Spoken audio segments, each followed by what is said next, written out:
군주 시대에 있어서 왕은 백성들의 모든 일상생활을 지배하고 간섭합니다. 따라서 모든 것은 오직 왕을 위해서만 존재합니다. 그런데 구약 성경에서 하나님과 이스라엘 혹은 하나님과 우리 사이의 관계에 대해서 왕과 백성의 관계로 묘사합니다. 그래서 우리가 하나님을 믿고 섬긴다라고 하는 것은 우리가 신하가 왕을 섬기는 듯한 그런 자세로 우리가 하나님을 섬기는 자가 되어야 하고, 우리가 왕을 기다린다라고 하는 것은 우리의 모든 것이 기다리는 왕을 위한 것이어야 하고, 또 우리의 모든 것을 왕에게 맡긴다라고 하는 그런 의미를 내포하고 있는 것입니다. 그러나 오늘 우리가 살고 있는 이 시대는 과거 군주 시대와는 달리 왕에 대한 절대적인 복종을 찾아보기 힘든 시대입니다. 그래서 이런 시대적 그런 생각이 우리의 믿음 생활에도 그대로 적용되는 것 같습니다.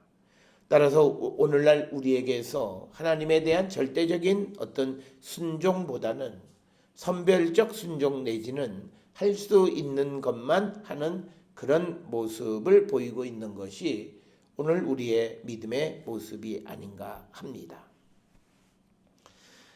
예수님이 누구시냐라고 하는 이 질문에 우리가 조금 전에 찬송으로 불렀던 것과 마찬가지로 예수님은 우리의 왕이시다, 이렇게 우리는 흔히 대답을 합니다. 그리고 우리는 왕이신 예수께서 다시 오시기를 우리는 기다리는 그런 믿음을 가지고 있고, 특별히 오늘을 살아가는 많은 성도들은 주님이 부활 승천하시면서 하늘로 올라가는 것을 본 그대로 내가 다시 오마, 그렇게 약속하신 그 약속을 기다리는 그런 믿음을 우리는 가지고 살고 있습니다. 따라서 우리가 비록 그때 그리고 언제 오시는지 정확하게는 알 수는 없지만, 그러나 반드시 오시는 그 예수님을 기다리는 것이 우리의 믿음의 핵심입니다. 그래서 이 기다림의 미학이라고 하는 것은 우리에게 소망하는 것이 이루어질 것을 기다리고, 그래서 기쁨의 에너지 가운데 우리가 살게 하는 것, 그리고 바라던 것이 이루어지는 그런 설레임 가운데 사람을 살게 합니다. 그래서 우리가 기다린다라고 하는 것은 곧 희망을 의미합니다. 그래서 기다림은 곧 희망이다, 이렇게 이야기할 수 있습니다.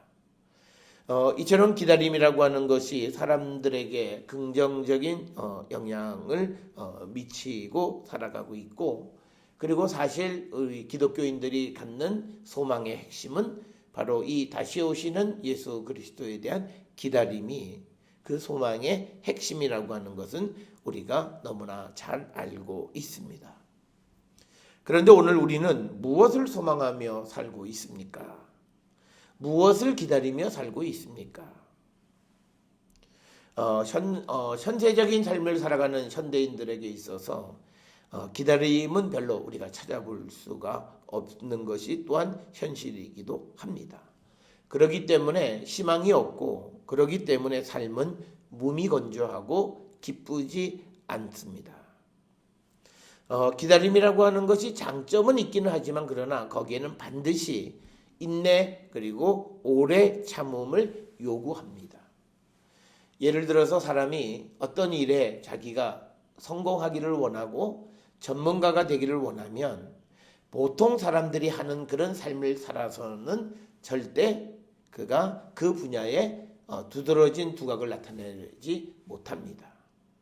그는 자신과의 싸움에서 이겨야 하고 모든 것을 견디어내는 인내심을 가져야만 그는 이길 수 있고 승리할 수 있고 또 우리가 말하는 성공할 수 있다라고 하는 겁니다. 우리가 믿음의 삶에서도 우리에게 필요한 것은 바로 이 인내와 오래 참음인데, 우리가 살고 있는 이 시대는 인내와 오래 참음을 잊어버린 지 오랜 그런 시대를 살고 있습니다. 우리가 예수님을 기다리는 그런 삶을 살고 있다.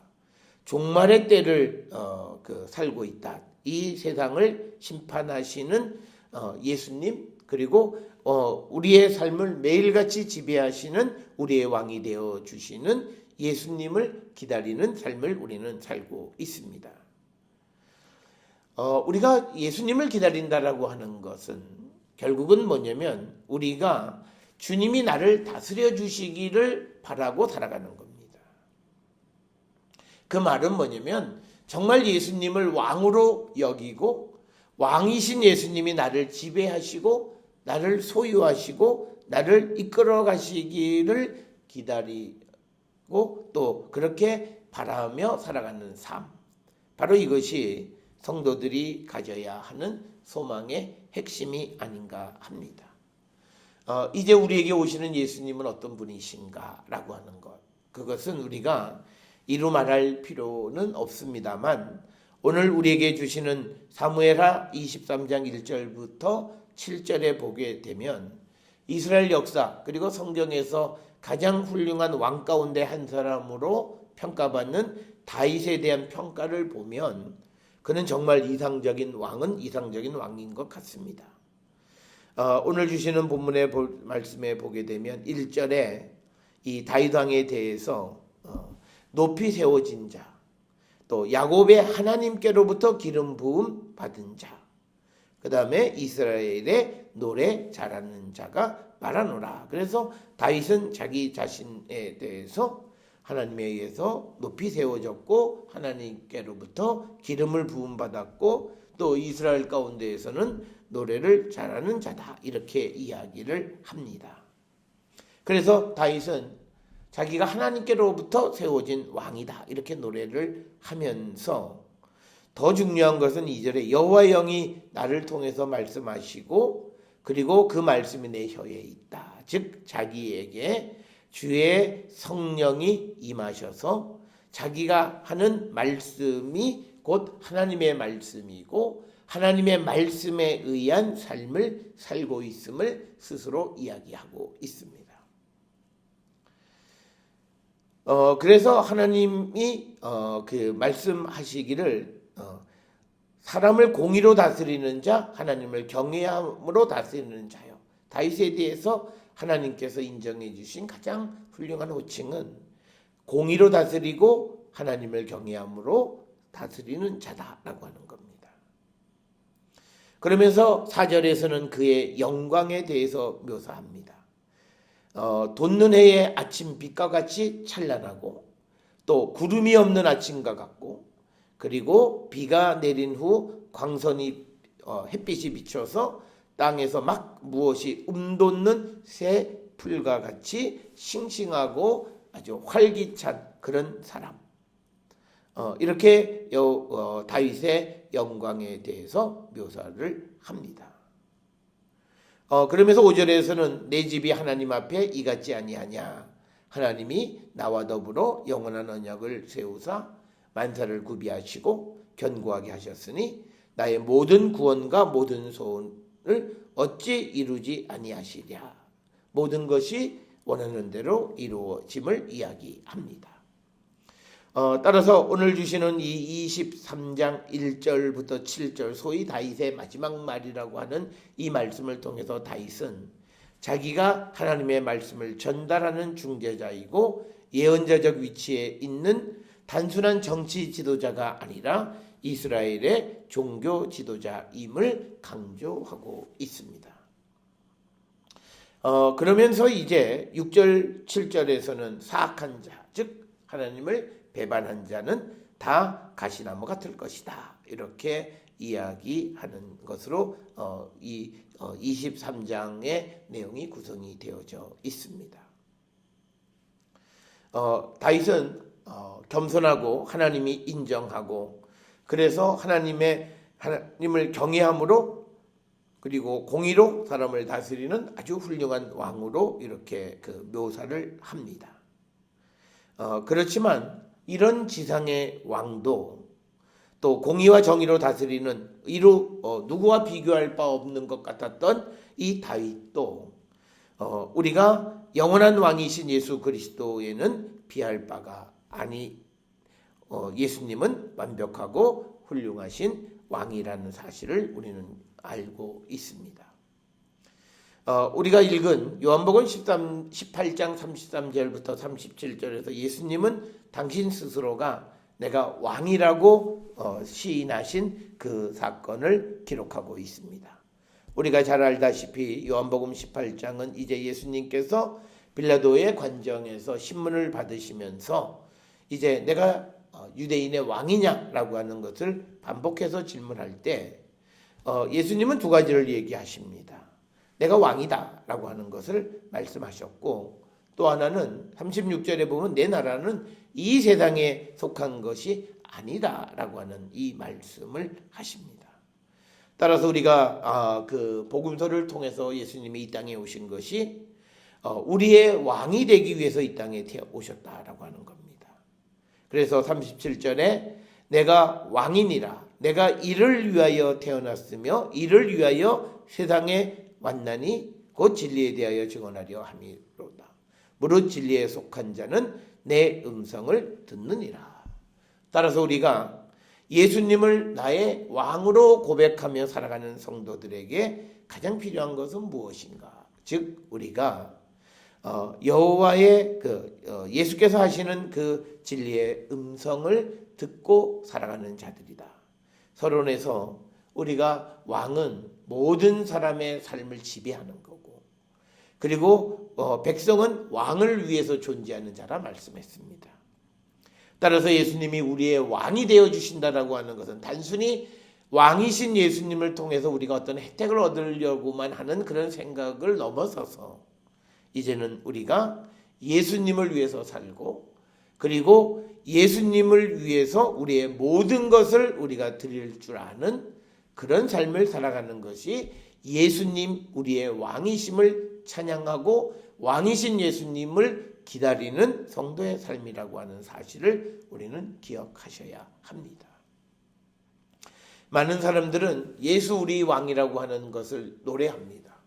그럼에도 불구하고 자기 자신에 대해서는 스스로가 왕 노릇을 하려고 하는 겁니다.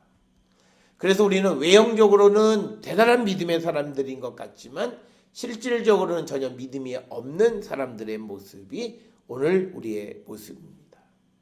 따라서 우리가 진정 이 왕이신 예수 그리스도를 기다리며 세상을 살아가는 성도의 삶의 모습은 우리 자신을 비우고 우리 자신을 주를 위해 살아가기를 결단하고, 그리고 내가 사나 죽으나 그리스도를 위한 삶을 살기로 결단하고, 그리고 오실 주님을 기다리는 그런 삶을 살아야 함을 우리에게 가르쳐 주는 것이 오늘 우리에게 주시는 말씀들이 되겠습니다.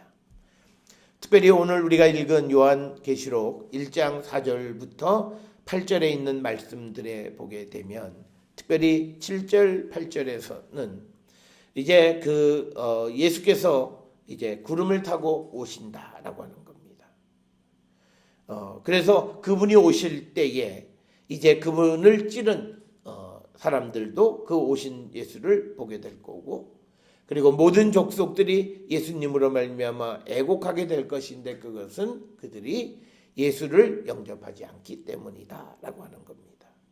그래서 우리가 주님이 오시는 것이 우리에게 애곡이 아니고 우리에게 기쁨이 되려면 우리는 오실 주님을 영접할 준비를 하고, 그리고 주님을 이미 영접한 삶을 살아갈 때 우리는 주님의 다시 오심이 애곡이 아니라 기쁨으로 변할 수 있음을 우리는 기억하셔서 우리가 이제 오늘이 2018년의 종교력으로 마지막 날이고, 우리가 다음 주 12월 첫 주부터 대림절 새해를 시작합니다.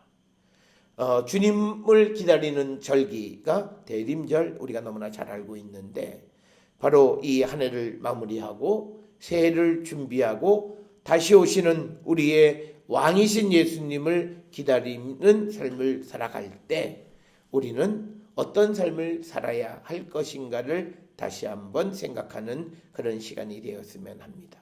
특별히 오늘 주시는 8절에 하나님께서 나는 알파와 오메가라. 그래서 이제도 있고 전에도 있고 장차 올 자요 전능한 자라 이렇게 말씀하셨는데, 이 알파와 오메가라고 하는 말은 예수님에 대해서도 사용하는 그런 호칭이기도 합니다. 그래서 처음과 마지막, 즉 예전이나 지금이나 동일하신 분이심을 우리에게 강조하고 계시는 겁니다. 따라서 동일한 하나님, 동일하신 예수님, 우리의 왕이신 예수님을 우리가 바라보며 우리가 살아가는 자들이 되어야 한다라고 하는 겁니다. 오늘 우리가 살고 있는 이 시대는 권력과 힘을 가진 수많은 왕과 권력가들이 이룬 흥망성쇠의 역사로 채워져 있습니다. 이게 인류의 역사입니다. 그래서 우리가 흔히 역사가들이 역사는 승리자의 몫이다 이렇게 말하고 있고, 그래서 그들은 수단과 방법이 불리해도 역사를 주도한 그런 인물들로 정당화되어지는 그런 현실에 우리가 처해 있습니다. 그 결과 권력자들은 영광을 얻지만, 그러나 거기에 희생을 당한 민초들의 삶, 또 서민들의 삶, 기층에 있는 사람들의 삶은 그 역사가 왜곡되어지고 또 억압을 당하고 멸시를 당하는 역사가 반복되어 온 것이 인류의 역사입니다. 심지어는 교회가 그런 왜곡의 어두운 역사에 앞장을 섰던 일도 있었던 것이 현실입니다. 그렇지만 이제 우리의 왕이신 예수께서 오셔서 우리를 지배하시고 우리를 다스리실 때, 그때 우리는 이제 새로운 시대를 살게 되어질 것입니다. 이 땅에 왕으로 오신 예수님이 십자가에 달려 돌아가시는 모습이 마치 세상 사람들의 눈에는 실패와 패배의 왕으로 보여질지는 모르지만, 그러나 그분이 가르쳐 주신 그 십자가의 보혈과 십자가의 희생이 갖는 그 의미를 깨달은 수많은 성도들은 그 믿음을 지키고 순교와 신앙 고백을 통하여 주님이 승리의 왕이심을 고백하게 되었습니다. 오늘 우리가 세상을 살아가면서 우리는 예수의 십자가, 나의 왕 예수님을 승리의 왕으로 고백하는가, 아니면 패배의 왕으로 고백하는가, 우리 자신을 돌아보는 자가 되어야 합니다. 우리는 말로 예수님은 승리의 왕, 면류관을 쓰셨다고 말하지만, 그러나 예수님의 말씀을 듣지 않고 예수님의 그 방향과는 전혀 다른 길로 걸어가는, 그래서 실질적으로는 예수님을 패배하신 왕으로 여기며 살아오는 자들은 아닌지 우리는 우리 자신을 돌아보는 자가 되어야 합니다.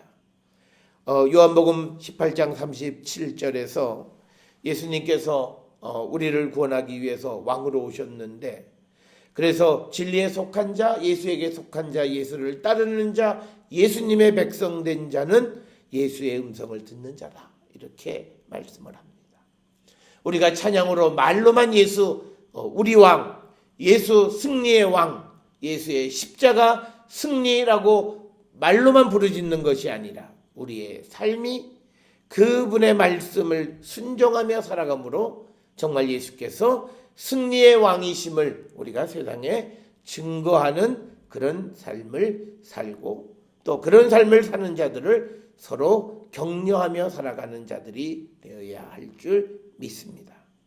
특별히 우리가 살고 있는 이 시대는 여러 가지 적폐청산, 또 여러 가지 우리가 온전치 못한 사회의 모든 제도들을 고쳐가는 것들, 그런 일들을 우리가 지금까지 해오고 조금씩 발전이 있기는 하지만, 그러나 여전히 우리가 권력의 시녀로 살아오면서 잘못된 삶을 살고 있는 우리의 현실에 우리는 하나님 앞에 우리의 모습을 우리가 드러내고 회개하고, 이제는 우리가 세상의 어떤 이념과 신조를 따라가는 것이 아니라 오직 예수 그리스도를 우리의 왕으로, 영광의 왕으로 오시는 주님을 영접하고 그분의 통치를 받고 살고, 이제는 우리가 그를 위하여 살고 그분이 우리를 이끌어 가심에 순종하는 삶을 살기로 결단하는 것이 왕으로 오실 예수를 맞이할, 영접할 준비를 하는 성도의 모습이 아닌가 생각을 합니다.